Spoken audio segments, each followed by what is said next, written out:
వాళ్ళు అగ్గిపిడుగులు, నిప్పులాంటి మనుషులు, చురకత్తుల్లా చురుకైన వాళ్ళు, సాహసాలకు సావాసగాళ్ళు, తాడుమీద నడిచే మొనగాళ్ళు, మిన్నాగులను ఆడించే దమ్మున్న మగాళ్ళు, గుండెల్లో పుట్టెడు విషాదమున్న పొట్టకూటి కోసం వినోదమందించే కళాకారులు, తోలుబొమ్మలు, కథాగానాలతో అలరించే జానపదులు, దేశ దిమ్మరులు, సబ్బండవర్ణాల సహస్ర జీవులు, సంచార విముక్తి జాతి ప్రజలు ఈ నేలమీదనే తిరుగాడుతుంటారు.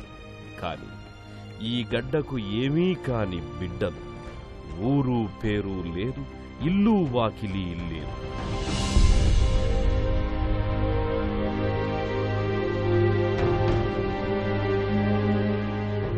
వీరిని నేరస్థ జాతులంటూ, బందిపోటు దొంగలంటూ ముద్ర వేశారు క్షుద్ర నేతలు.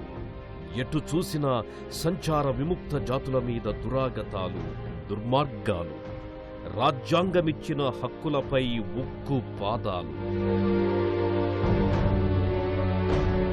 ఖైదులో ఉండగా నేరాలు ఒప్పించి ఎన్కౌంటర్ చేసే దారుణాలు, మనసు మెలిపెట్టే దుర్భర దృశ్యాలు. ఇటువంటి దీనుల జీవితాలకు ఆసరాగా, ఆలంబనగా నిలిచిన ఆ నవనారి, యువ భేరి, ఉజ్వల భవితను త్యజించిన ఉక్కు సంకల్పం, తరాలకు తరగని స్ఫూర్తి, 30 వసంతాలకే సాహసిక నిర్ణయంతో సంచారులకు బాసటగా నిలిచిన ఆ మానవతా మూర్తి, ఉద్యమ దీప్తి మిత్తల్ పటేల్.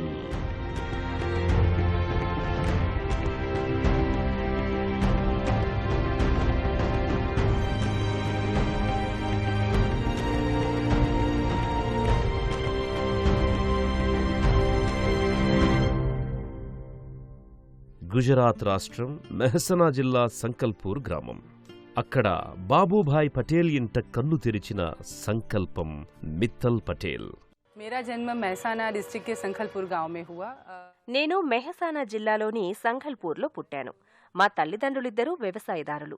మేమిద్దరం అక్కచెల్లెళ్ళం, మాకో సోదరుడు. 7వ తరగతి వరకు మా ఊళ్ళోనే చదివాను. స్పోర్ట్స్లో ముందుండేదాన్ని. బీఎస్సీ ఫిజిక్స్లో గ్రాడ్యుయేషన్ పూర్తి చేశాను.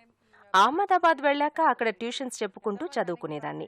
అప్పుడే జర్నలిజం చేస్తే బాగుంటుందని గుజరాత్ యూనివర్సిటీలో జర్నలిజం ఎంట్రన్స్ రాశాను. స్కూలింగ్ నుంచి గ్రాడ్యుయేషన్ వరకు కూడా నాకో లక్ష్యం అంటూ ఏదీ లేదు. పెద్దగా ఏం తెలిసేది కూడా కాదు. ఎప్పుడైతే జర్నలిజం చేయడానికి యూనివర్సిటీకి వచ్చానో అప్పుడు సామాజిక సమస్యల గురించి తెలిసింది. అంతకుముందు ఇలాంటి సోషల్ వర్క్స్ గురించి అవగాహన లేదు. మిత్తల్ పటేల్ ప్రాథమిక విద్యాభ్యాసం సంకల్పూర్లోనే ముగిసింది. ఆటపాటల్లో చురుగ్గా ఉండేది.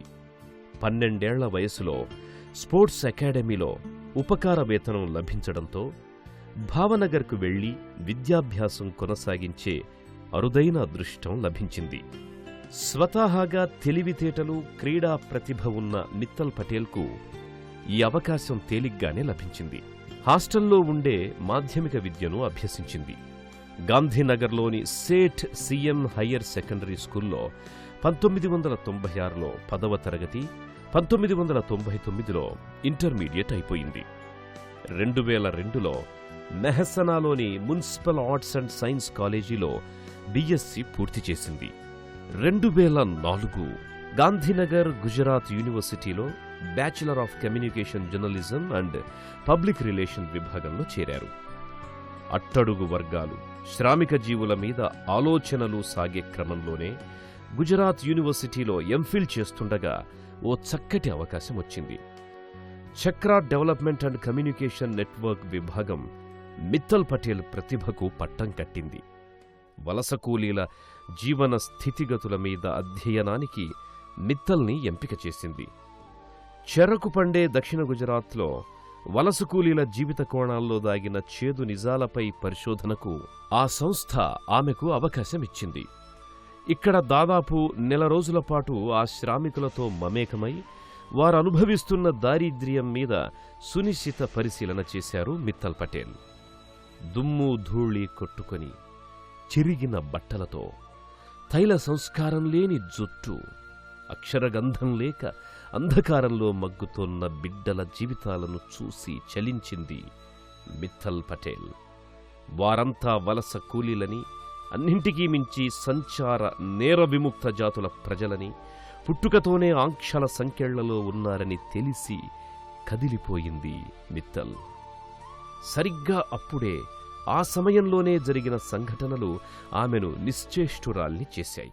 मैं जर्नलिज्म में थी और उसी दौरान एनजीओ सेक्टर्स के बारे में पता चला.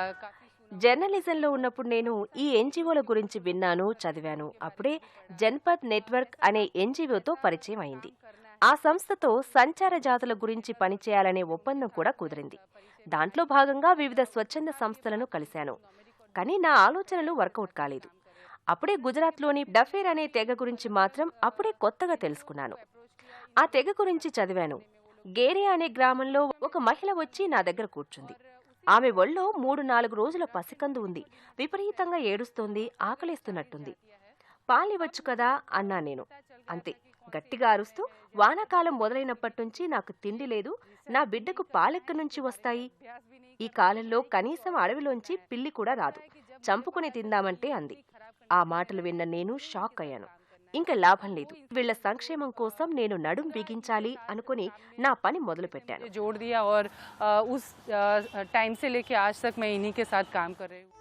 ఆ సమయంలో జరిగిన మరో సంఘటన తన మనసును తీవ్రంగా కలచివేసింది. కూటి కోసం, కూలి కోసం వచ్చిన సంచార విముక్త జాతి స్త్రీని జనం కళ్ల ముందే చెరబట్టిన ఘోరం. కీచకుల్లా కొందరు మోతుబరులు ఆమెపై లైంగిక దాడికి దిగిన దారుణాతి దారుణం. కాని ఎవ్వరూ అక్కడ నోరు మెదపలేదు. ఏమిటి అన్యాయం అని ప్రశ్నించలేదు. అందరూ ప్రేక్షకులయ్యారు. ఆనాడే సంచార జాతులను జనజీవన స్రవంతిలోకి తేవడానికి, వారి హక్కుల కోసం పోరాడేందుకు తన జీవితాన్ని వెచ్చించాలన్న సంకల్పాన్ని కేవలం 22 వయస్సులోనే నిశ్చయించుకుంది. ఆ నిర్ణయమే ఓ ఆశయంగా మారింది. సంచార జాతులు ప్రమాదకరమని ఇంటా బయట అంతా వారించిన ఆమె మనసు మార్చుకోలేదు. కొంతకాలం ఆ ఆశయం నెరవేరే సమయం కోసం వేచి చూసింది మిత్తల్. 2005 ఆ వరుసలోనే గుజరాతీ యూనివర్సిటీలో ఎంసీజే పూర్తి చేసింది మిత్తల్ పటేల్. ఆ తరువాత కొంతకాలం జర్నలిస్టుగా, టీవీ కార్యక్రమాల్లో వ్యాఖ్యాతగా పనిచేశారు. కాని వృత్తికి ప్రవృత్తికి పొసగలేదు. ఈ వృత్తిలో ఉంటూ సంచార జాతుల సంక్షేమానికి పనిచేయడం సాధ్యం కాదు అని గ్రహించారామె. ఉద్యోగ జీవితాన్ని వదలి ఉద్యమ ప్రస్థానం వైపు అడుగులు వేశారు. కుమార్తె నిర్ణయానికి ఆమె తల్లిదండ్రులు ఓ పట్టాన అంగీకరించలేదు. వివాహమైన తర్వాత అత్తామామలు అభ్యంతరం చెప్పారు. అన్ని ప్రతికూల పరిస్థితుల్ని ఎదిరించి నిలిచింది మిత్తల్ పటేల్. ఇక భర్త సహకారంతో సంచార జాతుల కోసం పూర్తి స్థాయిలో పనిచేయడానికి శ్రీకారం చుట్టింది. ఇంతకీ ఎవరీ సంచారులు, ఎవరీ నిర్భాగ్యులు? పూర్వం రాజులు సైన్యంతో కలిసి యుద్ధాలకు బయలుదేరినప్పుడు సంచార జాతుల వారిని వెంట తీసుకెళ్లేవారు. సైన్యానికి కావలసిన యుద్ధ సామాగ్రిని వారందించేవారు. అలసిపోయిన సైనికులకు రకరకాల నృత్యాలతో, క్రీడలతో అలరించి ఆకర్షించేవారు. అయితే దేశం వలస పాలనలోకొచ్చాక రాజ్యాలు పోయాయి. సంచార జాతుల వారు ఉపాధి కోల్పోయారు. వాళ్లు దేశదిమ్మరులుగానే మిగిలారు. బతకడానికి సుగంధ ద్రవ్యాలు, మూలిక ఔషధాలు, అలంకరణ సామాగ్రి విక్రయిస్తూ వచ్చారు. అయితే సమస్త వృత్తులతో సమాజానికి, మానవాళి అభివృద్ధిలో అంతర్భాగమైన ఈ సంచార జీవులను గజదొంగలుగా, బందిపోట్లుగా, హంతకులుగా జమకట్టింది తెల్లదొరల ప్రభుత్వం. కాని దేశం దాస్య శృంఖలాలు తెంచుకొని స్వేచ్ఛావాయువులు పీల్చినప్పటికీ సంచార జాతులకు స్వేచ్ఛ లభించలేదు. అంతేకాదు, 1871లో బ్రిటిష్ ప్రభుత్వం ఈ జాతులను నేరస్థులుగా చిత్రిస్తూ ఒక చట్టం తెచ్చింది. అనేక జాతులను ఇందులో చేర్చి అందరినీ నేరస్థ జాతులు, అలవాటు పడిన నేరస్థులుగా పరిగణించారు. స్వాతంత్ర్యానంతరం 1954లో ప్రజాస్వామిక పోరాటాల ద్వారా బ్రిటిష్ చట్టం రద్దయింది. విముక్త చట్టం వచ్చింది. కాని నేటికి పరిపాలనలో వలస వాసనలు పోలేదు. వీరిని అంటరాని వారిగా, నేరస్థులుగానే చూస్తోంది సర్కార్. ఎక్కడ నేరం జరిగినా పోలీసులకు కేసు ముగించడానికి దొరికే బలి పశువులు వీళ్లే. ఈ అభాగ్యుల్ని అరెస్టు చేసినా అడిగే నాయకులు లేరు. ఎందుకంటే వీరికి ఎటువంటి గుర్తింపు లేదు.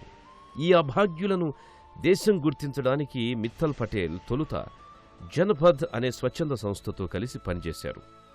అలా పనిచేస్తున్నప్పుడు సంచార విముక్త జాతుల మీద జరిగిన అధ్యయనాలు ఆమె ఆలోచన పరిధిని మరింత విస్తృతం చేశాయి. వీరికి గుర్తింపునివ్వడానికి, వీరి బతుకుల్లో వెలుగు నింపడానికి మిత్తల్ పటేల్ తన ప్రస్థానాన్ని కొనసాగించారు. అయితే సంచారులు కొత్తవారిని ఒక పట్టాన నమ్మరు.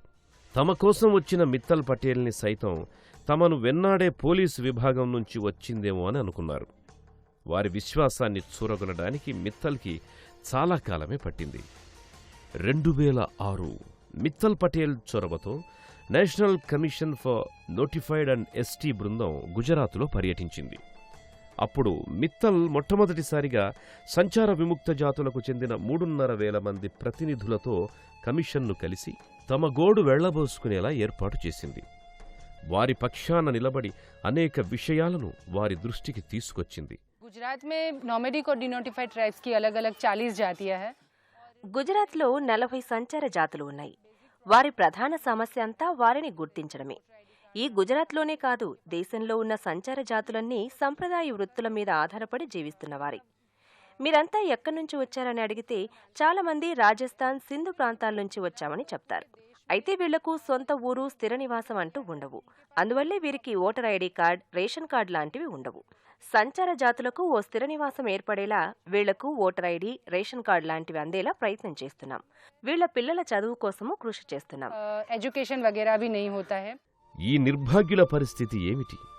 వీరికి పేరు లేదు, ఊరు లేదు, ఓ ఇల్లు లేదు, చిరునామా లేదు.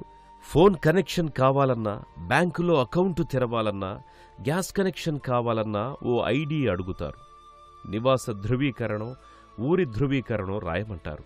అన్నింటికంటే దౌర్భాగ్యం, ఈ దేశానికి స్వాతంత్ర్యం వచ్చి ఇన్ని దశాబ్దాలు గడుస్తున్నా లక్షల సంఖ్యలో ఉన్న ఈ జనాభా ప్రభుత్వం లెక్కల్లో లేకపోవడమే. ప్రభుత్వం వన్యప్రాణుల చట్టాలు తెచ్చింది.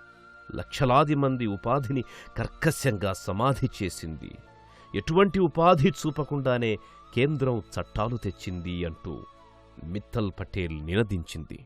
1972 में वाइल्ड लाइफ प्रोटेक्शन एक्ट आया और गवर्नमेंट ने 1972లో అటవీ సంరక్షణ చట్టం వచ్చింది. పాములు ఆడించడాన్ని నిషేధించింది. ఈ చట్టం వల్ల వీరిలో పాములాడించే కులం వారు పొట్ట పోసుకోవడం పెద్ద సవాలుగా మారింది. ఎందుకంటే వీరిలో కొంతమంది జీవనాధారము అది. వాళ్ళకేమీ భూములు, వ్యవసాయం లేదు కదా. పాములాడిస్తే కానీ రోజు గడవని స్థితి. గవర్నమెంట్ పాలసీలు కూడా చిత్రంగా ఉంటాయి. రైతుకున్న భూమి ఏ రోడ్డు వేయడంలోనో లేకపోతే ఇంకే ప్రభుత్వం కట్టడంలోనో పోతే ఈ రైతుకు ప్రభుత్వం నష్టపరిహారం చెల్లిస్తుంది. కానీ ఇక్కడ ఈ పాములాడించే వారికి అలాంటి నష్టపరిహారాన్ని ఏమీ ఇవ్వలేదు. చట్ట ప్రకారం వాళ్ల దగ్గరున్న పాములను లాగేసుకుంది, కానీ పునరావాసం మాత్రం కల్పించలేదు. దేశంలో సంచార జాతులు ఎన్ని ఉన్నాయి, వారి జనాభా ఎంత అనే అంశం మీద ఎవరికీ ఒక స్పష్టత లేదు. 8 కోట్ల మంది ఉన్నారని ఓ అధ్యయన సారాంశం. ఒక్క గుజరాత్లోనే 40 లక్షల మంది ఉన్నారు. వీరంతా ఒక సింగపూర్ జనాభాతో సమానం. దీనజనోద్ధరణ పథకాలకు ప్రభుత్వం ఏటా లక్షల కోట్లు వ్యయం చేస్తోంది. కానీ అవి ఎవరికి చేరుతున్నాయి? దారిద్ర్య రేఖకు దిగువన మరెన్నో రేఖలు గీస్తే సంచార విముక్త జాతులు అట్టడుగున ఉంటారు అంటూ అక్కడున్న వారిని నిలదీసింది మిత్తల్ పటేల్.